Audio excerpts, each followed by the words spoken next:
Yo, comment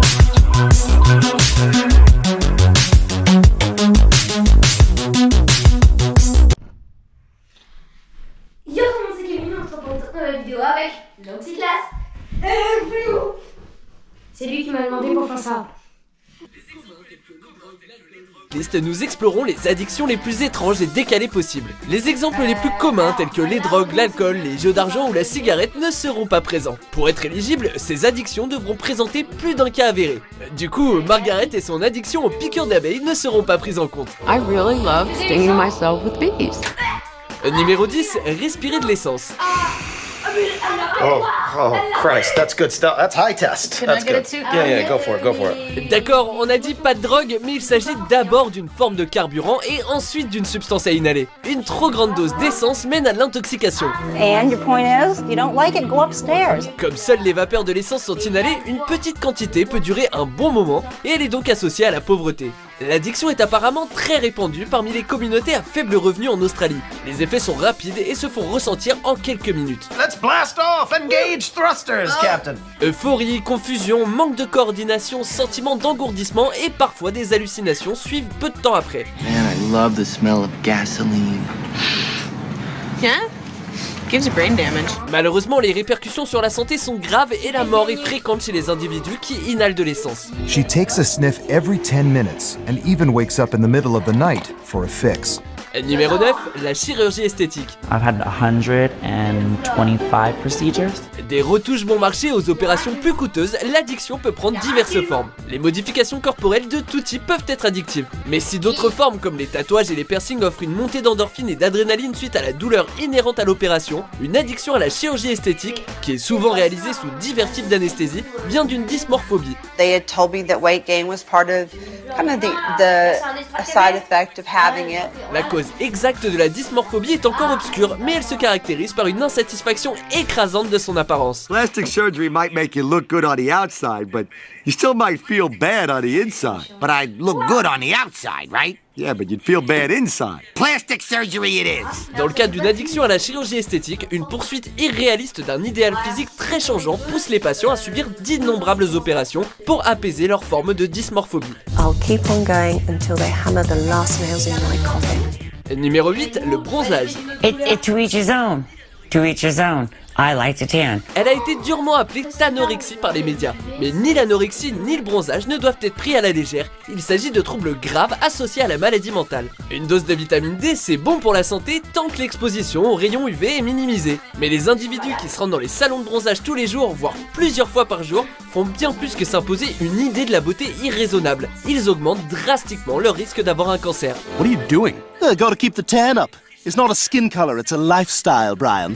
Les accros du bronzage, comme la tanorexique autoproclamée Trisha Paytas, savent que leur habitude est un problème, mais ne peuvent pas s'arrêter. If the one unhealthy thing that I do is gonna kill me, then oh wow. Une étude de 2005 publiée dans les archives de dermatologie estime que 50% des habitués de la plage peuvent être considérés comme accros au bronzage. Numéro 7, s'arracher les cheveux.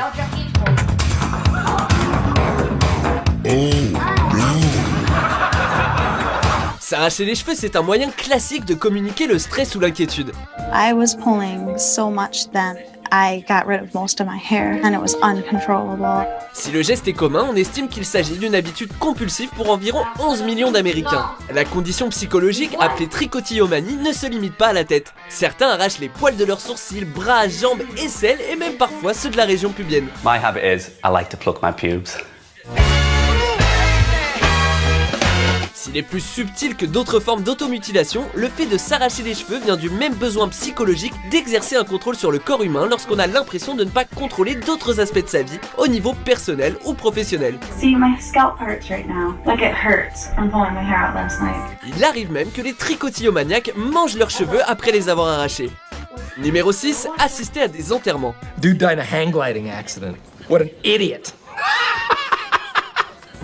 Si le personnage de Will Ferrell y voit une stratégie de drague parfaite dans Serial Nurser, sa tendance à s'incruster dans des enterrements est pour certains une véritable addiction. Luis Squarizi au Brésil est devenu une sorte de star locale en assistant à tous les enterrements de sa ville natale. De l'extérieur, Squarizi peut avoir l'air d'un type sympa, extrêmement tourné vers sa communauté, mais ses habitudes trahissent trop de caractéristiques classiques de la dépendance pour être ignorées. Il a quitté son boulot pour nourrir son habitude et s'il n'assiste pas à plusieurs enterrements par semaine, il dit se sentir physiquement malade. As we all know, Lionel could be a bit of a curmudgeon, but he had the heart of a lion. Squarizi n'est pas la seule personne à souffrir de ce trouble, mais il est l'un des rares à en parler ouvertement. Numéro 5, boire de l'urine. So I just drank my own pee for the first time, and it ain't bad. La consommation d'urine, ou urophagie, est en fait plutôt fréquente. You'd keep your mouth shut if you knew it was good for you, buddy. Au cours de l'histoire, les gens en ont consommé pour tout un tas de raisons, comme l'amélioration de la santé et de l'apparence, ou lors de régimes alimentaires. Mais les professionnels de la santé déconseillent son usage. Une femme nommée Carrie parle de son urophagie et admet qu'elle consomme presque toute l'urine qui passe dans son corps. Elle avoue adorer le goût et pense qu'elle l'aide à combattre son cancer. Un homme en revanche n'est pas accro à sa propre urine mais à celle de jeunes garçons. Il explique qu'elle lui donne le sentiment de rajeunir. Robert collecting the urine could be very traumatizing to the children if they knew what he was doing. Bien qu'il soit parfaitement conscient qu'aucune étude scientifique ne puisse appuyer ce qu'il fait, il croit sincèrement combattre les effets du temps.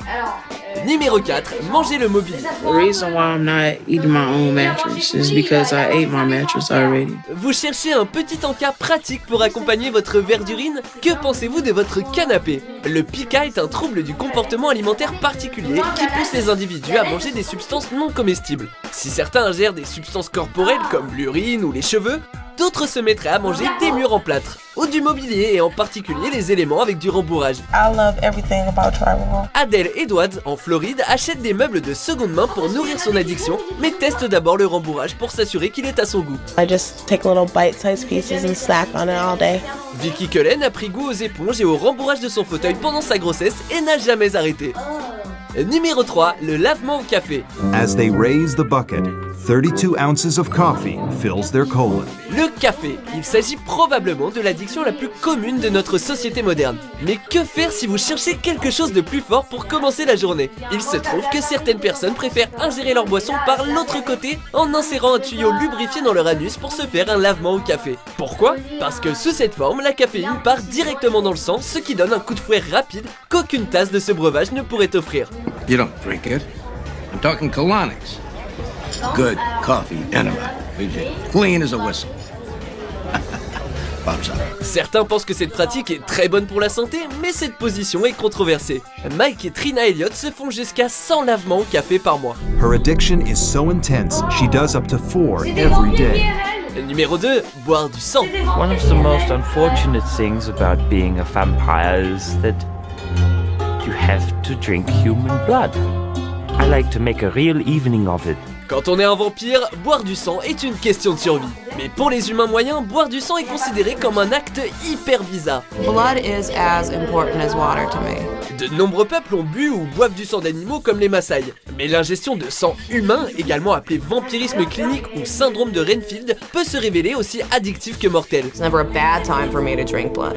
Ce trouble a déjà été observé dans les études psychologiques de criminels extrêmement violents. Plus récemment, l'addiction viendrait d'une obsession des vampires ou, pour une minorité de gens, de l'idée que le sang humain guérit la fatigue, les maux de tête et autres gènes du quotidien qu'ils ne parviendraient soi-disant pas à soulager avec les traitements médicaux traditionnels. You ever tried drinking blood? What? It works, you know. Avant de dévoiler notre vainqueur, voici une mention honorable. But I usually save some in my mouth, just so I can have some for later.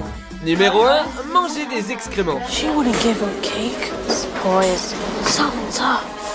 La coprophagie est une forme de syndrome de Pica des plus perturbantes. Les scientifiques ignorent ce qui cause ce syndrome. Certains pensent qu'il pourrait être lié à des carences en minéraux tels que le fer. Mais cette obsession ne peut pas compenser pour les déséquilibres alimentaires. That is so selfish.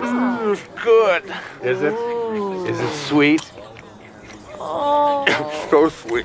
La coprophagie peut prendre 3 formes. Hétérospécifique, alias l'ingestion d'excréments d'autres espèces, l'allocoprophagie, ou consommer les matières fécales d'une autre personne, ou encore l'autocoprophagie, c'est-à-dire manger ses propres excréments. On a aussi observé ce trouble dans plusieurs cas de schizophrénie grave et dans le syndrome Prader-Willi.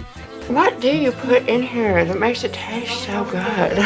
Le plus étrange dans cette addiction absolument dégoûtante, c'est qu'elle est plus fréquente que d'autres sur cette liste. Vous voulez encore manger du gâteau au chocolat après ça, vous? Vraiment, c'est là, moi ça me donne pas envie. Hein. Et quelle est pour vous la pire des addictions que vous avez vues? Écrivez-nous dans les commentaires si on n'est pas ban. Ouais, mais on dit comme ça, hein. La vidéo est déjà sur YouTube. Et voilà. C'est ce que je vous dis, c'était Kevin. Ciao les amis.